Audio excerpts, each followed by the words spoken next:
romanticize your life. This is a concept that you can hear a lot on YouTube these days. And I think for perhaps a year or a bit more, it's a concept that has been brought up to our attention to make the most of what you already have. First of all, hiya, I'm Lorna. Welcome back to my channel. Hello, if you're new, I'm Lorna. I do a lot of goth related alternative brand opening, unboxing, haul, talking a bit of mental health. I try not to talk too much about mental health here because I don't want to just, I want to keep my YouTube channel bright. My Instagram is whiny enough, and my TikTok too is really me moaning a big part of the day, so I try to keep this channel a bit lighter. Yeah, but I want to get to talk to you a bit more on YouTube though, because I don't want this channel to be too much of an ad. No, I mean, I like to share what I like, what I got, everything, but I don't want it to be an ad for brands and consummation and fast fashion and everything. Bit skeptical about the light. I don't know what you think. Let's try just another one. Is this one better? Is this one better? This one is a bit more natural, isn't it? I think I would not have any pupil at the end of this this video, but makes me a bit brighter and we like it. Yeah, so coming back to romanticizing your life, I think this concept has been a goth concept for a very long time. I think really before everyone has been turning it into a trend of a clean aesthetic girl, which I also like. I also have my period. I like also white and pink. I don't like everything to be black, but I think if I had like a very big house, most of the rooms would have been very black, but as I have a small apartment, I tend to keep a bit of colors there. So I have also a tiny bit of clean aesthetic that I like, but it's important to mention that the romanticizing of this concept, which looks like to be a clean girl aesthetic, trend, productivity, self-love, blah blah blah, is also a goth concept for ages now, even longer than the decades I've been on earth, I think. I'm sorry if my eyes are a bit watery. I can't stop coughing. I have a really bad cough these days. Weather is crazy these days in France. Now it's sunny, but it's also super cold, and yeah, my voice is a bit louder than it is supposed to be. So anyway, I have a bit of my notebook there, so I have my notes. So if I glance at it, that's normal. We're gonna start with the very first thing: romanticism. Everything which is romantic has a very heavy symbolic in literature, and I think as goth is really impregnated in literature, it's a subculture. It's not only a full fashion makeup. It's not only about liking Susie and the Banshees. I have to mention, I don't know how much, but I really don't think that bands like The Cure, Susie, let's not talk about Sisters of Mercy, that I really like, but Andrew do not want to be called a goth. They didn't have this idea of, we're gonna do this and it's gonna be goth, you know. It was a bit like, mostly it was a bit more of, we're gonna do this, it's a bit a indie rock, it's a bit a post-punk, it's a bit punk, psychobilly, you know, it was not like the label goth. This is a very easy label now to describe a dark wave band, which I really like. But it's really easy to label thing goth when they're a bit dark wave, a bit like She Passed Away, She Wants Revenge, even Corlix. I would say I love Corlix. She's gonna be in Paris soon and I can't wait to see her. But anyway, and she even said that she does it's a bit of post-punk, femme dark wave, so she even doesn't say that she's doing goth, you know. So I think that people label thing goth really too quickly. And just that being said, goth is not only, you know, listening to this or doing your makeup like this, dressing all in black, blah blah blah. It's up from literature, and also, you know, architecture, all those cultural aspects, and also, so everything which was very romantic. And this is something that I like, that my therapist told me once, that she didn't want to tell me if I was bipolar, if I have a borderline personality, FT, autism. She just said, yeah, you're romantic. And I think this explains really well the concept of romanticism in goth. Because, I mean, romanticism was always something really, you know, like all your love till, you know, you die, and all this, you know, paintings which were really mixed. I mean, I want to say that the song that is the most meaningful in the title is from Type O Negative, and I don't want to say which genre they are. I don't care, I like them. It's I Love You to Death, and Love You to Death is just what romanticism is, you know. So I think romanticism really gets their roots in goth. So goth have always using this romanticizing your life concept before it was trendy, and now we're gonna see how it can be revealed and how you can use it to your own interest. They always say like something like be the main character, and I think this is like the real thin limit between goth and emo. Sorry, don't get me started. We emo are really more whiny really more whiny than goth. Right, think of it this way. A goth believes that deep down the world is totally f***ed up. But an emo thinks that deep down they are totally f***ed up. That's not much of a difference. That's a huge f***ing difference! Okay. Not gonna say more, but I really do like emo. I have my emo phase, and I'm a millennial, and it's not gonna go away.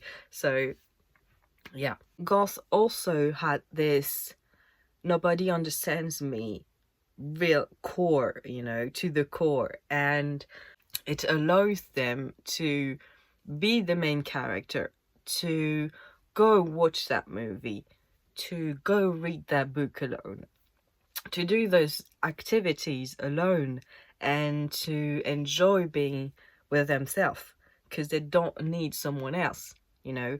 It's not that all emo, all, you know, nobody's understand me, I'm alone, I'm gonna, you know. It's not the same, but it has this concept of, you know, being really a bit gloomy, and therefore being fine being on their own, you know. So when you say romanticize your life, like watch that movie alone, read that book in a cafe, we already did that. We already took our notebook, took a book, went to a graveyard, went to on a cliff or something and did our own little sketch or reading. Or even the other day I found on my computer that I downloaded Nosferatu. So it's those kind of thing, you know, that makes you realize that Goth always had this concept of you don't need other people to be romantic and be in your prime of doing what you like on your own. As I said, I don't want to compare again Goth to emo, but there is something that is also a bit common, is that there is this, you know, common thing about death. I'm gonna say death, you know, with a very northern accent, I would say. Death. So I'm not gonna be banned off YouTube. There is this idea of ending, of beyond, and where emo has this really tragic idea of this ending and nothing else, so everything before is full of regret and full of pity. Goth has this idea of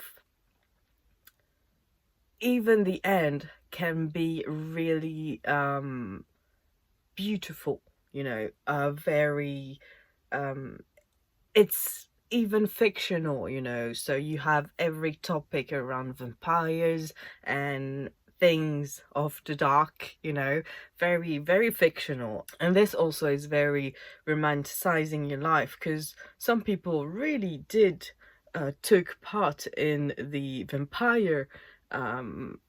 vampire community, because this is something that most people mock or don't believe in, but there is a vampire community, and we have to talk a bit more about it because it's really it's part of Goth community also. Be delulu, be delusional, you know, think big, do those things that you pretend that you're the one that you're not, so you believe in, and then you can attract other thinking you are the thing that you pretend to be, you know, stuff like this. We already had this concept. We already been living in a sort of fictional world, you know, so it's very funny to see how it can be brought up to a very normie community as, you know, be delusional and, you know, pretend that you're super rich, so pretend that you have some really high brands, your very high-end brand fashion, or, you know, you have a cool job, that you own a lot of things, when we already had the thing of be delusional, pretend, thinking that we really believed in that you're a witch, that you're a vampire, that you're all those stuff that is not true. But it romanticizes your life like you're in a book, like you're the main character again. It's again the thing of being the main character. And no, it's not a new concept. There is also the thing of buy yourself flowers. So there's this thing of watch that movie, go take time for yourself, read that book. There's also the thing of buy yourself flowers. Tell me which goth never did that? Which goth don't have those fake flowers? Because we always want to have some flowers inside. So it doesn't have to be black, it can be red, it can be burgundy, it can be everything you want. It can be some real fresh flowers, not those Timu flowers. It can be everything, but I think Goth already experienced that thing that, oh, this looks good, I'm gonna bring myself some flowers, you know, or even if it's not flowers, maybe a monstera plant. Maybe it's very rare. Tell me if I'm wrong. I don't want to get into this conversation again, but tell me if I'm wrong. There's a lot of elder goths without kids, and as a millennial who doesn't want kids, I really look to them. I really look up to those elder goths, and I can see that their cats are their babies, their dogs are their babies, their horses are their babies, and their plants are their babies too. And so when I see buy yourself those flowers, that's goth. That's totally a goth concept. We also have take a walk. Take a walk, of course we did that. As I said, we already, you know, sat on a cliff, sat in a graveyard, not on the graves. Thank you. Do not do that. But take a walk. Sometimes they said, you know, this morning routine thing, to do it at dawn, very around 5 a.m. or stuff like this. Of course we already did that. We already all did, like, you know, some connection to nature. And if we're not really nature, those long walks in the city with our, you know, music in the ears, and or in a graveyard at dawn, at twilight. I think this is something that is really natural for us. We'll finish because I'm dying right here. My throat is not, you know, it's not working good. Do the best of what you have, like, you know, romanticizing what you already have.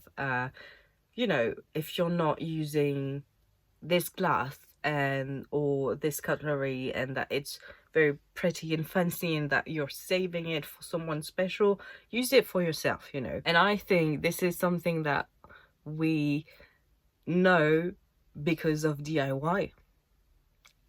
I mean, do the best of what you have.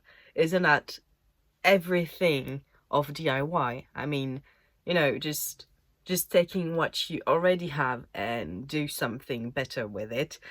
It's the core of DIY again. And so I hope I was clear enough. I don't know, I'm very sick, but I really did wanted to do this video before I just jump on some new idea. So I'm gonna finish on just, you know, saying again, I think romanticizing your life is great. So you can, even if it's normal sometimes to say that maybe the grass is greener elsewhere, you know, you can always do the best of what you have, and you can always find this beauty in your life, and thinking that you're the main character, just bring all this romanticizing, just like it makes your life even better. So yeah, I hope I was clear. I don't know, tell me what you think. Tell me also if there's some new concept like this that people tend to use as it's a new trend, but as a goth you're already doing this. I'm gonna let my throat rest, and I see you in my next video. Cheers.